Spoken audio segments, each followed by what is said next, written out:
How's everybody's day? How's everybody's week? Right? How's everyone doing? Let's get into some more law, statutes, and commandments and judgments. So the book of Exodus, chapter 23, verse 1. Thou shalt not rise a false report. Put not thine hand with the wicked to be an unrighteous witness. So just don't put your hand, right, in wickedness. If you see people claiming this false report on somebody, right, just don't join hand to them. Right? Don't be in the midst of that, and don't conspire yourself with that stuff. Verse 2, that should not follow a multitude to do evil. So, don't follow the crowd. Like, what I'm saying? Don't fulfill the lust of the flesh mostly, which will be consist of adultery, fornication, witchcraft, immolation, jealousy, enviness, wrath, I said variance already. Things that just don't do good for the spirit. So you can get the works of the flesh in Galatians chapter 5 verse 19. Sakya. Galatians chapter 5 verse 19. So verse 2 again. Thou shalt not follow multitude to do evil. Thou shalt not speak in a cause to decline after many to wrest judgment. Neither shalt thou countenance a poor man in his cause. So even the poor man, right, he can also be judged also, so that way the law can be executed in the best manner, right? Which would be a balance between the poor and the rich, right? So if the rich man, somehow the poor man does something to the rich man has his right to, send the poor man to trial, and vice versa. Verse 4, if thou meet thine enemy's ox or his ass going astray, thou shalt surely bring it back to him again. If thou see the ass of him that hateth thee lying under his burden, and wouldst forbear to help him, thou shalt surely help with him. So this goes into basically, don't render evil for evil. That First Thessalonians, all right, First Thessalonians chapter 5 verse 15. See that none render evil for evil unto any man, but ever follow that which is good, both among yourselves and to all men. So all men, which will include your brother or your enemy, right? So don't render evil for evil. Right. Let's go back to the book of Exodus, chapter 23, verse 6. Thou shalt not rest the judgment of thy poor in his cause. Keep thee far from a false matter, and the innocent and righteous slay thou not, for I will not justify the wicked.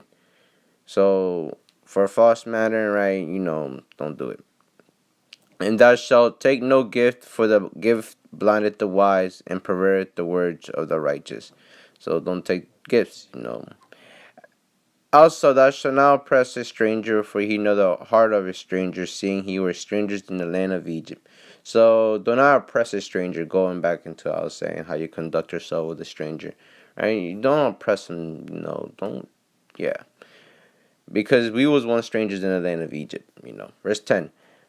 In 6 years thou shalt sow thy land, and shalt gather in the fruits thereof. But the 7th year thou shalt let it rest and lie still, that the poor of thy people may eat, and what they leave the beasts of the field shall eat. In like manner thou shalt deal with the vineyard and with the olive yard. Right. So right here it goes into basically the year of Purim, right? When you gather the first fruits, right? But 6 years you sow the land, right? And then on the 7th year you let that year you let it rest, right? The 7th year you let it rest, right? Going into Jubilee, or going into basically the year of rest, basically, right? Verse 12. 6 days shall thou do thy work, and on the 7th day thou shalt rest. That thine ox and thine ass may rest, and the son of thy handmaid and the stranger may be refreshed. And in all things that I have said unto you, be circumspect, and make no mention of the name of other gods, neither let it be heard out of thy mouth. 3 times thou shalt talk you. 3 times thou shalt keep a feast unto me in the year. Thou shalt keep the feast of unleavened bread. Thou shalt eat unleavened bread 7 days, as I command thee, in the time appointed of the month of Bib. So after Purim, right, it will be boom, right? It will be the feast of unleavened bread, right? Thou shalt eat unleavened bread 7 days, as I commanded thee, in the time appointed the month of Bib, for in it thou camest out from Egypt, and none shall appear before me empty. And the feast of harvest, the first fruits of thy labors, which thou hast sown in the field, and the feast of ingathering, which is in the end of the year, when thou hast gathered in the labors out of the field. 3 times in a year all thy males shall appear before Yahweh. Thou shalt not offer the blood of my sacrifice with leavened bread, neither shall the fat of my sacrifice remain until the morning. The first of the first fruits of the land thou shalt bring into the house of Yahweh thou shalt not seeth the kid in his mother's milk. Behold, I send an angel before thee to keep thee in the way, and to bring thee into the place which I have prepared. So Most High sends an angels to us to keep us in the way which the Most High have prepared for us. Beware of him and obey his voice. Provoke him not, for he will not pardon your transgressions, for my name is in him. So, but this angel, do not provoke him. But if thou shalt indeed obey his voice and do all that I speak, then I will be an enemy unto thine enemies and an adversary unto thine adversaries. So if we obey the Most High's voice, right, and do whatever he speaks unto us, right, then our enemies become his enemies and our adversaries become his adversaries. For mine angel shall go before thee and bring thee into the Amorites and the Hittites and the Perizzites and the Canaanites and the Hevitites and the Jebusites, and I will cut them off. So these are the lands, or more importantly, these are the nations that we're gonna basically throw down. Thou shalt not bow down to their gods, nor serve them, nor do after their works, but thou shalt utterly overthrow them and quite break their images. So, as for these right here, the Hittites, Perizzites, Canaanites, Hevitites, the Jebusites, these are all ancient Africans, right? Of course, they have their own gods. Moses says that do not bow down to their images nor their gods, right? Verse 25. And he shall serve Yahweh your Elohim, and he shall bless thy bread and thy water, and I will take sickness away from the midst of thee.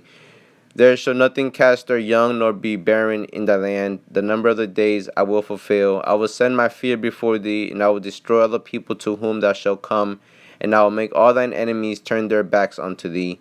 And I will send hornets before thee, which shall drive out the Hevitite, the Canaanite, and the Hittite from before thee.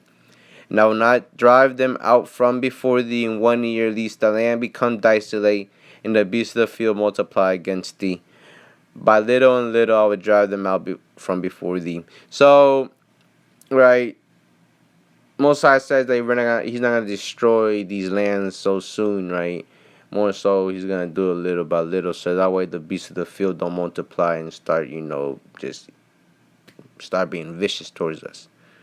Verse 31, I will set thy bonds from the Red Sea even unto the sea of the Philistines, and from the desert unto the river, for I will deliver the inhabitants of the land into your hand, and thou shalt drive them out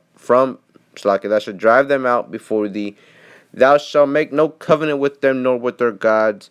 They shall not dwell in thy land, lest they make thee sin against me. For if thou serve their gods, it will surely be a snare unto thee.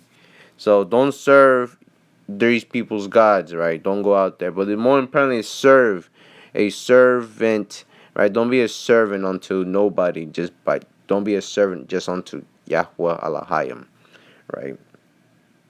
And your work is just to keep the commandments of the Most High and to till the ground, right? So